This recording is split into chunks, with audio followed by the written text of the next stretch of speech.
Hey guys, Ikaga here, and we're back again for another review of Chapter 17 of Boruto 2 Blue Vortex. And I know y'all have missed me for these reviews, and I love y'all. Miss y'all too.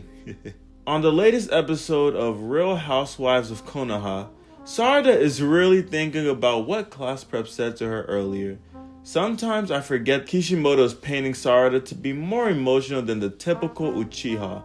A lot of their motivations and thoughts appear from hatred, but she on the other hand is a real softie. I personally don't think this, problem they have is a big deal, but she's distracted to the point where Mitsuki notices it without her saying a word. Matsuri and Ryu see one of Boruto's toes, so they know that he's around.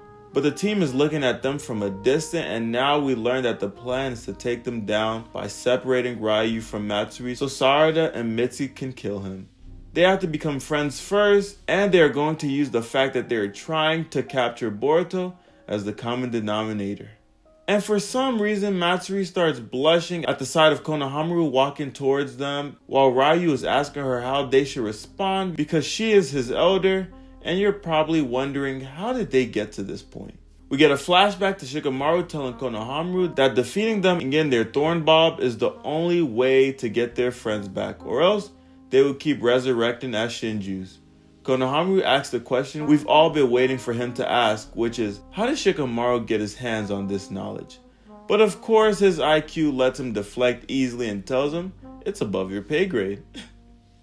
This is equivalent to your mom saying she pays all the bills and no questions are asked. Shikamaru believes that being friends is the best way for them to lower their guards for an opportunity to strike. He says that they are not intrinsically evil, but they pose a threat to the human race. So the play is to eliminate them before they eliminate you.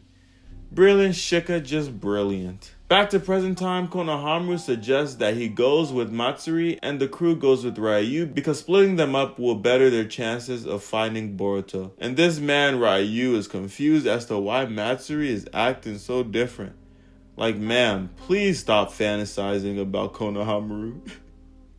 I think I'm getting sick. They separate, but Shinki says something eye-opening on how he intended to kill any ninja that he ran into, which is very different from the sentiment of Jura, who seems to be more peaceful. But he's basically scaring Mitsuki and Sarada because their plan was to lower his guard, and he's not really budging. He will work with y'all, but at a moment's notice, he is ready to kill y'all, and he's not going to hesitate. Unlike Matsuri, who is mesmerized by Konohamaru's aura, she is blushing and can't even talk properly. Yo. Panel shifts to Ada as Shikamaru wants her to watch the team's movements, and the toad assures her that everything will be fine, and that Mamushi won't be able to see her watching. And I do love Boruto and Koji working together, but there's something about him that feels off. Like, I could see a scenario where he betrays Boruto, which would make things very interesting. But Boruto wants to enter the scene to help his team, but Koji tells him that if he intervenes, he'll die because Jura will make a move and arrive. And this is the spoiler we got where Jura is buying books in Konoha acting like he's some damn citizen. This man does not even pay taxes here. If bro doesn't go on somewhere. And this is the perfect place to introduce Kakashi. Kishimoto, I promise you, we're not stupid. And the chapter ends with Kawaki pressing the hell out of Amado. These YNs are truly out of control. Bro grabbed a cigarette mid-puff and threw it away. If that was me, I wouldn't go for that. And now your limiters will stay on.